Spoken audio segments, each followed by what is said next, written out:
Hello, this is Goku4071.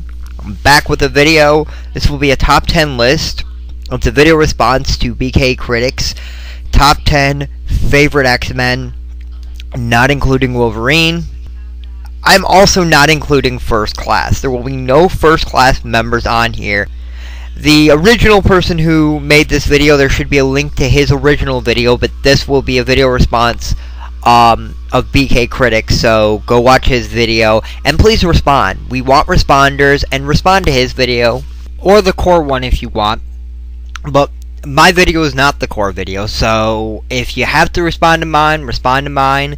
Comments or video responses are both welcome, at least on my end. On his end, I'm pretty sure that they will be. And as I said earlier, the rules are followed. Basically, you top 10 X-Men characters, not including Wolverine. I'm putting in a little extra to make this list on my side a little bit interesting, but this is only for me, not for anybody else. You can include First Class in yours. I just don't want to. I want to go without First Class. I think it's an easy way of making it a little bit more interesting. And I think it should have been there in the front because Wolverine's just so bland. I mean, I think Wolverine should have been allowed, but that's just my opinion.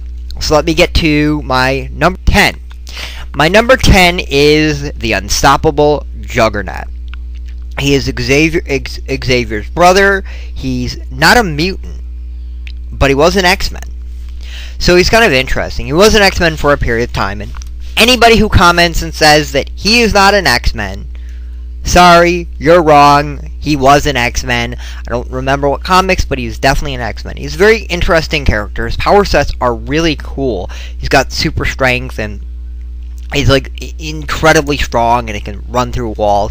He's just an incredibly interesting character, and I like how you have to stop him. You have to rip off his helmet, then you have to have a psychic control his mind. I mean, that's really cool, and I think that was really interesting. So that's my number 10. Let's get to my number 9, and that is number 9. I chose to go with Rogue.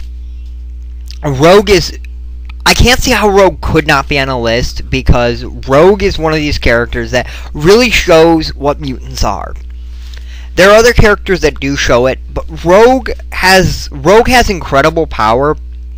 And when I mean incredible power, Rogue is arguably one of the most powerful standard mutants. And when I'm talking about standard mutants, is I'm talking about straight people that don't have other things. Like, I'm not talking about Apocalypse, I'm not talking about Phoenix. Straight mutants, and yeah, she is powerful because she can absorb anybody's power for a limited amount of time, which, in the right circumstances, and she knocks them out. So that's incredibly powerful. She doesn't just take their power, she knocks them out. Thus, that's so interesting. But it comes at a huge cost, and that's why I like her. As humans, we take the ability to touch other people for granted. We don't realize what it would be like if you could not touch anybody. And so essentially, she can't touch anybody. That's her. That's what comes with this great power, and I find that very fascinating. It's not like the character, my favorite character from Heroes, Peter Petrelli, which he absorbs powers, but it doesn't come at any cost. He doesn't lose anything for it, and thus the character isn't as deep and as interesting, because Rogue's power comes at a very high cost. And that's why I find her very interesting. Now, my next one is another character that does very much show that that these powers come with a cost, and that's Nightcrawler. Nightcrawler has a pretty good power. He's nowhere near as powerful as Rogue. He has the ability to teleport, and it's really cool, but his teleportation is limited. I think he can only go like a block or a mile, a very limited amount of space. And when you're talking about teleportation, that is kind of limited. On top of that, he doesn't look like a human. He looks kind of like an animal. And I cannot mention Nightcrawler without mentioning the fact that he does look like a creature, very much like Beast, but at the same time, he is one of the most purest and kindest people in it. And that's why I kind of find Beast to be very interesting, but Nightcrawler's a lot more interesting to me because he looks like a demon, or at least reminiscent of a demon. But he's the most religious person in pretty much all of X-Men. That's interesting. That's why these characters really resonate with people, is because they did interesting things like this with these characters. So that's why he's my number 8. Justice League one that I just did, my top 10 Justice League, not including Trinity. This also, my number 7, really is very similar to a lot of those characters in the fact that it's Psylocke. And I don't know that much about the character. I have watched her in the X-Men cartoon, and I do know a little bit about her. She has I like her power, and I like her character a little bit. The stuff I know about her, I do like her, and I like her power. Psionic blades, the katanas that she can do and all that. That's really cool, and she's telepathic and she has telekinesis, and I find her power schemes to be really cool. And that's what resonates about this character. It's really nothing more than that, other than from the cartoon, it really made me like her personality. Well, my number 6 is Jubilee. Which, Jubilee, for me, is a character I like solely because she was in the cartoon. I never really read any Jubilee comics, so I don't know how she is in the comics. But I've always liked her in the cartoon. And I felt that she really was the audience in the cartoon. And then that's what really resonated about her, is that she comes in the first episode and she knows nothing. And so people coming on the X-Men cartoon that know nothing about the X-Men is learning through her eyes. And it's kind of cool that the fact that she is a character and you really get this character development with her. But at the same time, she is kind of like a blank enough so you can really understand what she's going through, so you can really live through understanding the development of this, because a lot of these characters had already been developed, and thus she's got to learn about them like she doesn't know them, because she doesn't know them. And I always found that to be interesting about Jubilee. Next is Shadowcat. Now, Shadowcat is really kind of new for me. I didn't really read her either, but yet again, she is kind of like one of those characters that whenever she's in a comic, she really is kind of the audience, or at least from what I saw of her. I haven't really read much of her, but I have seen her in Wolverine and the X-Men. She was in the movies, and I like her character from that. I like what they've done with the character. And I like her very much because she's very much a Jubilee-like character. Their power schemes are a lot different, and I did not mention Jubilee's power schemes. She has firecracker powers, really cool powers. But Shadowcat has one of the most interesting powers because she can walk through walls, which is in the first X-Men movie. They really bring up the whole fact of that's a dangerous power. She could walk through a bank and rob them.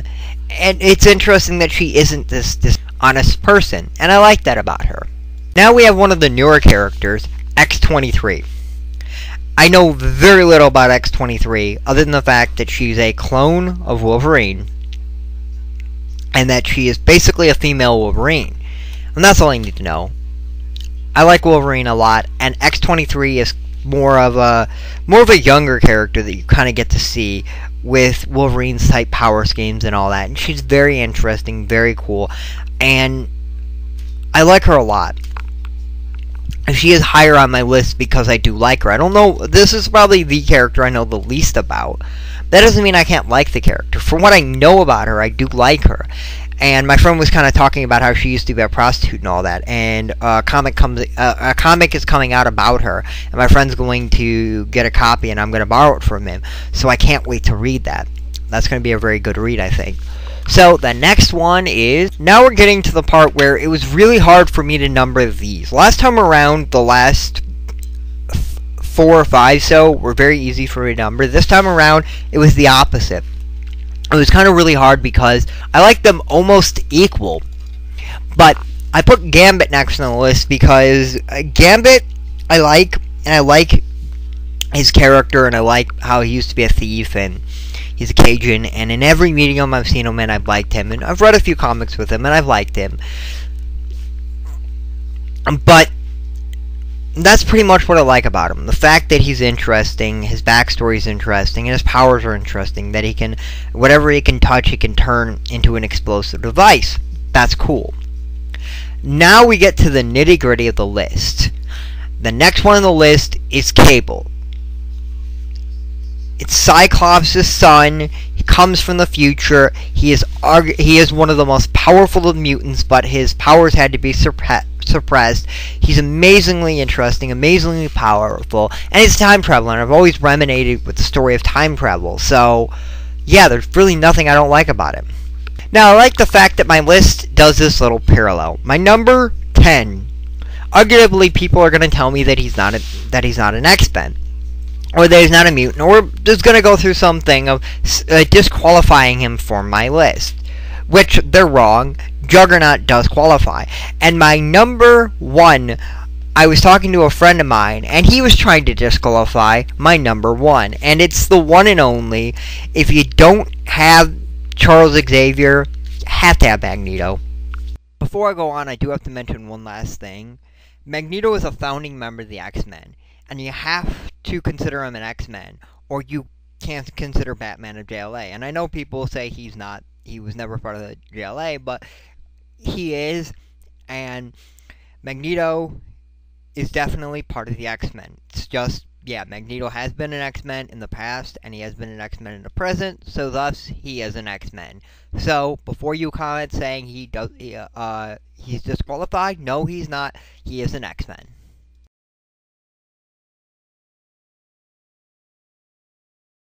Magneto is an incredibly interesting character. I will try to keep this brief because there's so much to talk about him. He's not like a lot of the other characters where I have a sentence to talk about these characters. No. There's so much I can talk about him. The fact that his ideology is so interesting because the fact is he isn't essentially wrong. He has a different belief than Professor Xavier, and that's fascinating. His powers are also very fascinating, that he controls the magnetic field, I think it is. He can control anything metal, which makes him incredibly powerful. And that's another thing that it emanates, is that I like villains. In the X-Men universe, I like villains that have one power, that are so powerful.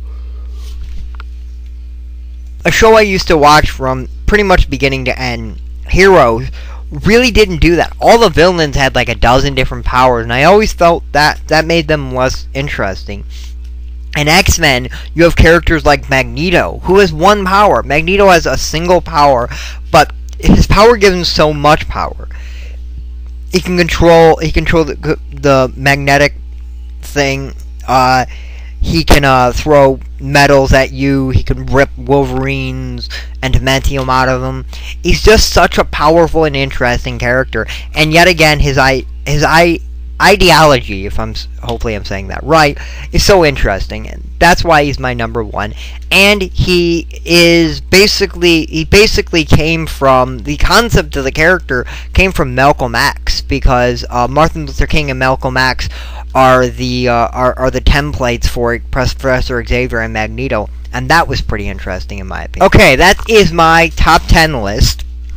Please leave a comment or a video response telling me your top 10 list, not including Wolverine. I did not include First Class, but that was my choice. You can include First Class if you want to, or you can disclude it if you want to. You can come up with any of your own little edit rules if you really want to make the list interesting. I think it really made my list a little bit better and more tighter.